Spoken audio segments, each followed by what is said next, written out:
Guys, let's talk a little bit about the British Open. It's the last major, right? The last major of the season. Last major. We've had a different winner for the first three, and hopefully we got another one here. We came to talk about our picks. Mark and I talked a little bit this morning. Scott, you were out of the loop getting your steps in. All right. We talked a little bit about picks, but let's all give one right now. I know Mark's got one, so I've heard it. So we'll start with Mark, and then we'll go to you, want to Scotty. say first that you've got a guy that you're going to bank on as being the winner. Yep. And then you got a dark horse, somebody that you're kind of hoping comes to life because maybe they've proven that they're ready. So I'll go first. This for me is an easy one. I think the winner of the British Open, you can mark this down if you're getting on DraftKings, put it in there. It is Scotty Scheffler. No one should be betting against Scotty Scheffler right now. He's too good. He's too good. Last year he was too good, winning 7 events, winning the Olympics, coming out being the best in the world for I don't know how many weeks. He's just too good, and finishing top 10 like he's done in the last I don't know how many tournaments. I would say if you bet against Scotty Scheffler, you've made an error. I hope Scotty calls me because I need to talk to him about a couple get some advice. I just think that's such an easy pick, and I don't know. I think he didn't look exactly comfortable at the Scottish Open in the conditions. I mean, he played fairly well, but he's the best player in the world. Fairly well coming in top 10? Yeah. I mean that's fairly well, yeah. Yeah, fairly well, top 10. I mean, it's expected now. It's like when Tiger was in his prime. If Scotty fell outside the top 10 in the tournament right now, we'd be like, something's wrong with him. I think he's gotten to that point, 150 weeks at number 1, like you said, but I just got to go somewhere else. My 2 picks are outside of plus 3,000 odds, Scotty. We're not going with the favorite like Mr. Mark over here. Yeah. My first pick is Colin Morikawa. And Why is that, Zach? Mr. Morikawa is one of the most accurate drivers on the course, and his iron game is probably second to not many. That's true. His irons. So as long as he stays accurate, he's going to give himself some chances to go at pins, and then it comes down to the flat stick like it always does. But I think he's got a pretty good chance. He won it a couple years ago. He's played okay. He's been up and down. It's been a little bit of a roller coaster ride for him, but I think he's got a pretty good shot out there in the British Open this year. So Scotty, what do you got now? I like that pick because I haven't heard many people talk about Morikawa this week, so it's a little bit off the cuff. So I like that. My first pick is somewhat of a gimme pick, like Scotty Scheffler, but he's been playing really well. I'm going to take John Rahm this week. It pains me to do so because I have a bit of a disdain for the LIV golf. I like a lot of the players on LIV, but I don't like the way LIV runs. A lot of the players, I don't even know if I know most of the players. There's probably a lot's not the right word. 6 to 8 guys. There's 6 to 8 guys that are the big names, and then everybody else is like they just pulled off the Corn Ferry Tour. Yeah, exactly. Rahm's a competitor. He's done well in the majors this year, and I think this is a good one for him. He's in Europe. He's Spaniard. He's going to be close to home there, playing probably with a lot of fans. And if he stays pretty accurate with that driver, I mean, it's going to go a long way. So keeps his emotions in check. He gets a little feisty out there sometimes too. All right, Mark, let's go let's go to your dark horse. So those are our favorites. Now the guys that's the guy I think is going to win. The guy I want to win is Jordan. He's ready he's gotten past this wrist problem. He looks healthy to me. Just had a fresh new baby. He's feeling good. Yeah. I think Jordan is ready to. Don't you think that's going to put him out of practice a little bit? He hasn't been on the golf course. Don't need much. practice when you're at that level. He's just too good. He goes out. He's like Scotty. Scotty won't play for 3 weeks and have the best round he's ever played. I think Jordan's ready to break out. It's going to be big. Awesome. I don't think he's played well enough this year. I know that's like your son. It's like your third son.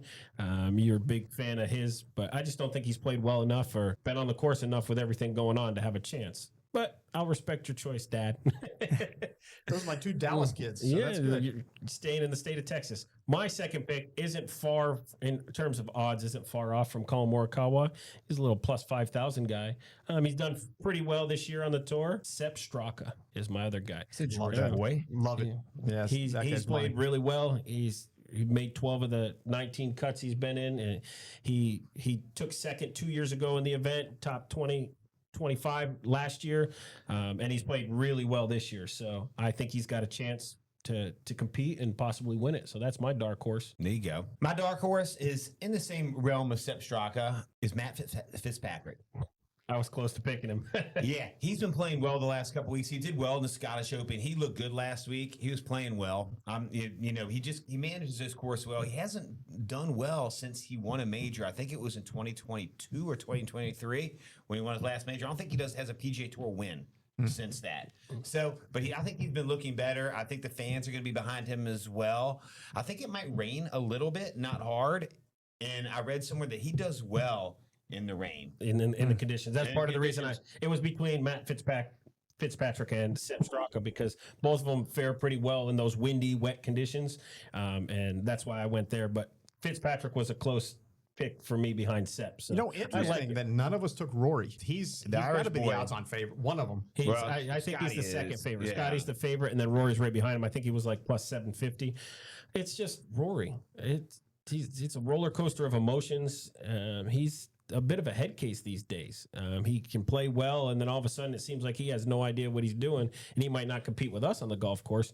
But it's just, I don't know. I'm having a hard time. I was a big Rory fan, but he's kind of rubbing me the wrong way recently with some of his antics and his behavior. I'm still all in on Rory. I think he plays these, I don't think he's going to win, but this is his kind of, with links golf, it's those big hitters that it's like Bryson. This is going to be interesting to see when he just smacks the ball and lets it run. The other day we were talking about Ricky Fowler having a 450-yard drive. Yeah. Because That's crazy. they'll The ball drive at gets up in the wind and it's- 325, and then they'll run another 100 yards. Yeah. So I think you take those guys, Scotty's the same way. Scotty he hammers it. And that's where Morikawa was kind of sneaky. He's not a with his, long like- hitter, but if he's accurate and it's in that fairway and gets a chance to run, that's all that really matters. I just wonder if the irons play that big a part of this, because I guess your approach shots, they've got to be big, but it just seems to me it's all about getting that ball to run, and they don't care where it winds up. It's going to be close. It's all going to be Yeah, that comes driving down and to pitching. that wedge short game stuff, and who knows how he shows up with it. It's been a bit of a roller coaster for him too. He's had some cases of the yips at times with his chipping and putting. So Yeah. it's a shot in the dark, but that was my guy this time. Well, I love it. Yeah. I think we're good. I'm going to put I want to add a little bit to the Matt Fitzpatrick thing. That's my pick to win. That's one of my picks to win. But I really think a lock out there, and I think there's a lot of value in this, is Matt Fitzpatrick top 10 at plus 400. I think if he played this thing 4 times, he's going to at least make top 10 at least 1 out of 3 times. Yeah. And getting plus 400, I think, is a lot of value for Matt Fitzpatrick at top 10. I think that's a good play for you guys that like to mess around with that type of stuff. Exciting stuff.